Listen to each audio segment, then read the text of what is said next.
Greetings from Tokyo. My name is Daisuke Beppu. I hope you're doing well today, my friends. Continuing with my discussion of the films of director Dario Argento, today I'd like to talk to you, if I may, about his film from 1993, Trauma.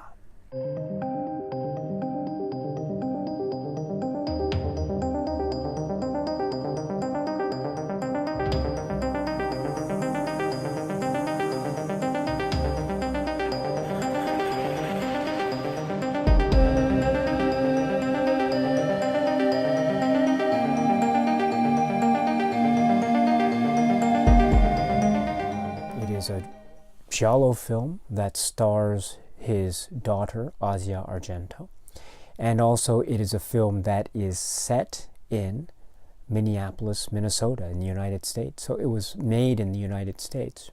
It is an Italian giallo film that's set in Minneapolis, Minnesota. Okay, so there you go. This particular Blu-ray that I have is a region-free Blu-ray. There's really nothing in terms of supplements here. So I'm going to be talking now about this film in particular. So I will be talking about details. So if you don't want to be spoiled, please stop this video now and please watch the film and come back when you're ready. Be warned, of course, if you haven't seen the film, it is quite violent and pretty intense. It is a Dario Argento film after all, so maybe it's not for everyone. So if you don't like this sort of film, you don't have to watch it, and I don't recommend it if you don't like intense or violent films. But if you are okay with that kind of subject matter, then please, I urge you to watch it and then come back at your own pace and leisure, and I'll be very happy to talk with you more about this very peculiar and interesting film. Okay, so what can we say about Trauma? Man, I guess what I can say from the outset is that this film, upon rewatch, is much better than I had originally remembered it to be. I had originally remembered this film to be quite a bad film. I had seen it for the first time maybe not so soon after, or not so far after its initial release in the early 90s. I was still probably in high school, I think, and I managed to get a VHS copy of it. And the VHS copy I saw at the time, if I recall, was pretty cut. It was cut up, and so it wasn't as complete as this version, which is 112 minutes according to the back. I'm not so familiar with all the versions, but I do know that what I saw when I was younger, much younger, all those years ago, was an even more truncated version of the film than this.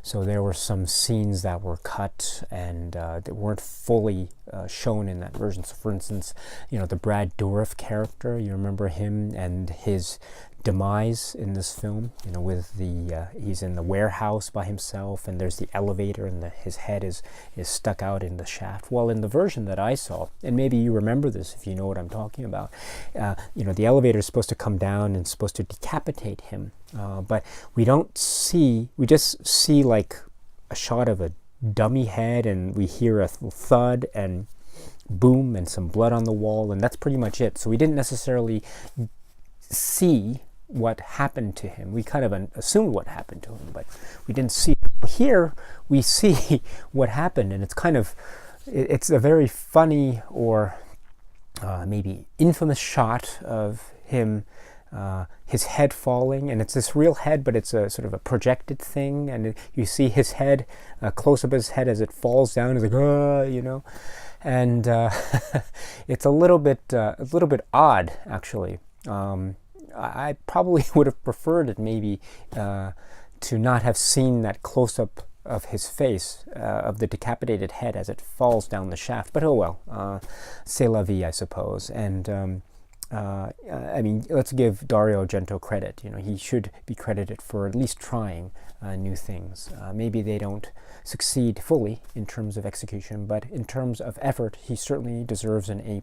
And that is shown, I think, in a lot of ways that are very moody and atmospheric. I think this is helped primarily by the towering performance by Piper Laurie, the mother. She has to be one of the great actresses, the great actors that has ever worked in a Dario Argento film. The way she commands the screen when she's on the screen is just palpably electrifying. She's like a force of nature. She's like a hurricane of sort of portentous, ominous danger and threat. I mean, she's really quite villainous.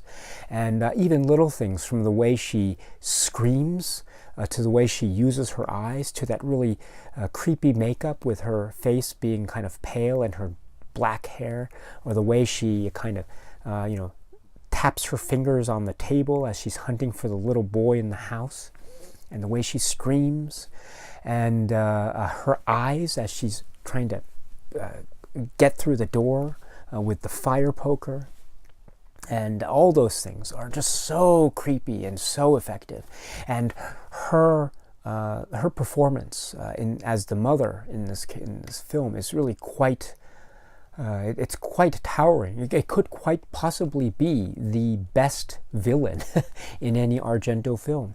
And this is because, well, for one thing, because Piper Laurie's performance is magnificent. And also because the backstory of the character is really quite harrowing and frightening and terrifying.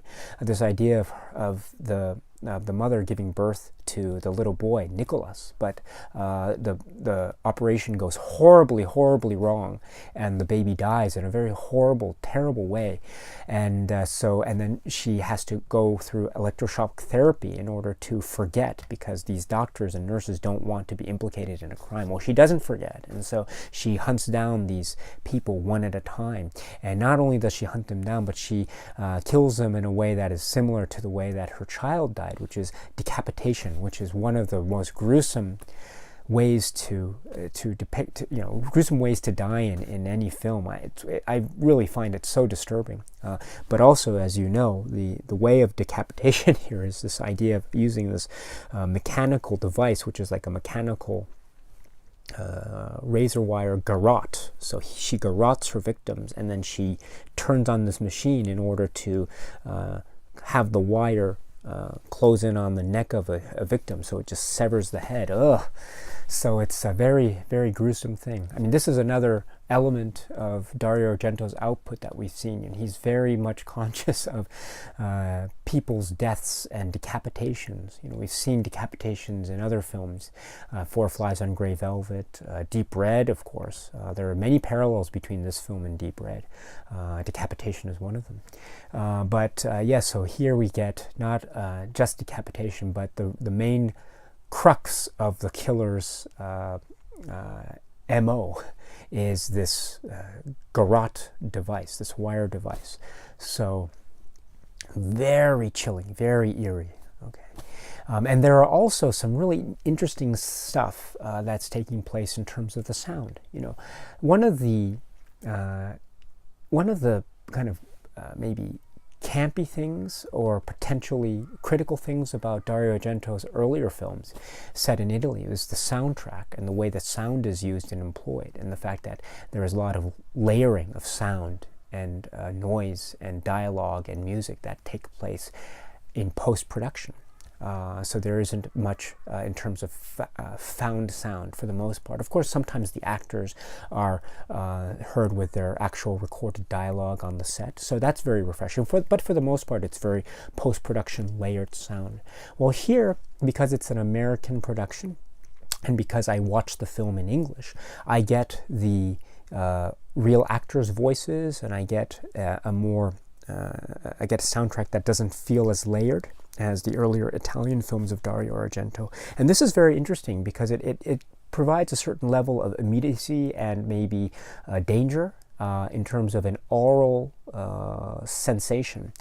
I think for me, the best use of sound in this film, and maybe it's one of the best uses of sound in any Argento film, is the seance at the beginning, when the mother is talking, and she is talking, it's the voice of one of the victims, and you hear Piper Laurie's voice, and then you hear on the soundtrack, you hear the overlayered voice of the victim in this gravelly, grainy voice, and it's such, and they're not layered perfectly together, but they are just off slightly. So you get Piper Laurie's voice, and then you get this overlayered voice that is mouthing the same dialogue, but it's off.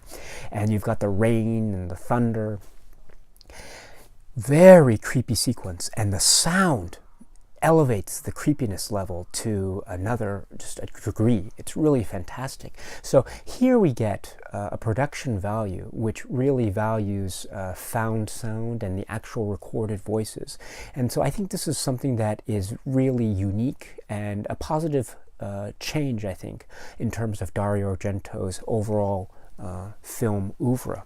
I should, however, mention a couple things that I think are fundamentally difficult for me to get over with this film. The first thing has to do with the relationship between the Christopher Rydell character and the Asia Argento character. So Asia Argento's character, Aura, is obviously very young. She's still a teenager. And so this idea of this young teenager and this older man forming some kind of bond, which turned into, we think or we assume, is a romantic relationship, I think is a little bit disturbing, and I don't quite like it. I'm not on board with that element at all.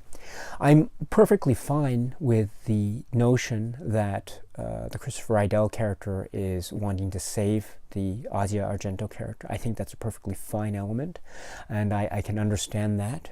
I can understand maybe him having some kind of savior complex, for lack of a better phrase, and I'm perfectly fine with that. And I think that's made all the more relevant and important in the context of Aura's character being maybe emotionally troubled. We understand that she is anorexic, and that her family might have something to do with her emotional state of mind. And so I really admire this spotlight that is shown on the Asia Argento character very much. It's just that I wish that the romantic relationship between her and a much older man were not focused on at all. I think that is a little bit inappropriate, but there is a shot of nudity in the film. So Asia Argento bears her chest in a shot, which I don't think is appropriate at all. So I wish it wasn't in there, and I think that adds to the kind of level of sexual tension between the two characters, which isn't very. I'm not on board with that at all. So I wish that stuff wasn't in there. I'm all for. I don't mind. Well, I'm not all for, but I'm perfectly open to, depicting nudity and sexuality in cinema, and I'm perfectly fine with that. But I just find this particular relationship and sexual dynamic between these two characters to be not appropriate because of the age difference. And I guess related to that would have to be, of course, Asia Argento appears in this film, and she was very young at the time, and so, but yes, it's, of course, she is. Certain events have occurred, and however you feel about her now, there's no denying that she still appears in this film. So how does one deal with that if one is concerned with that aspect of watching this film? And I think it's a perfectly legitimate question to ask. I think for the most part, I think one can handle the situation in the way that one feels that is appropriate. So if you feel that it's not appropriate to watch any Argento film or Asia Argento film at all because of certain events that took place very recently, then I think that's a perfectly legitimate approach. I think that there's a way to separate the work from the artist, and so I no matter how I feel about Asia Argento as a person, I think one can still watch this film, and because there are more people that are involved in the making of this film than just one person, Asia Argento. So even if I were to feel a certain way about Asia Argento, I think there is still a legitimate approach to this film, and you can still watch the film and still appreciate certain aspects of the film. I should mention the music also. Pino Donaggio's music is different from Goblin, and I think some people, myself included, when I first saw the film, I thought the music was quite disappointing, and I really didn't like the score at all. But upon rewatch, I realized that the music is really quite well done, and there is one particular piece of music, the main melody that travels throughout the film here and there, and then it reemerges at the very end, the latter part of the end credits, as the camera travels through the neighborhood and to that house with the band playing randomly, and then you see this very skinny young woman dancing, and then the white light flashes on her, and as the credits continue to roll, we hear the song, which was a part of the refrain from the film. This has to be one of the great songs and melodies that have been used in an Argento film. After I watched this film, I just fell in love with that song, and I was just listening to it on a loop over and over, and it's just haunting, really haunting. And incidentally, the young girl, the very slender girl who is dancing during the end credits of this scene, so that is Asia Argento's half-sister, and that is the daughter of Dario Niccolodi, and from a separate relationship. And unfortunately, very tragically, very soon after the film was made, this young woman died very tragically and very young. So this is the half-sister of Asia Argento, so her name is Anna, and so this final end credit sequence is really the last time we see her in terms of a film, and then she dies very tragically soon after this film. So those credits really serve as a kind of farewell to the real-life half-sister of Asia Argento and the daughter of Dario Niccolodi. So of course there's a really strong connection between her and Argento. So it's a real sad thing, and the fact that Ruby Rain plays over the end credits like that makes it very poignant. Just so filled with a real immediate sadness that is so shocking and really incredibly moving. It really adds a certain sense of just overall weight to this film that I think is not present in any other Argento film, because it feels like a really close family affair in that sense. It's really quite a powerful way to end, really, if one thinks about it.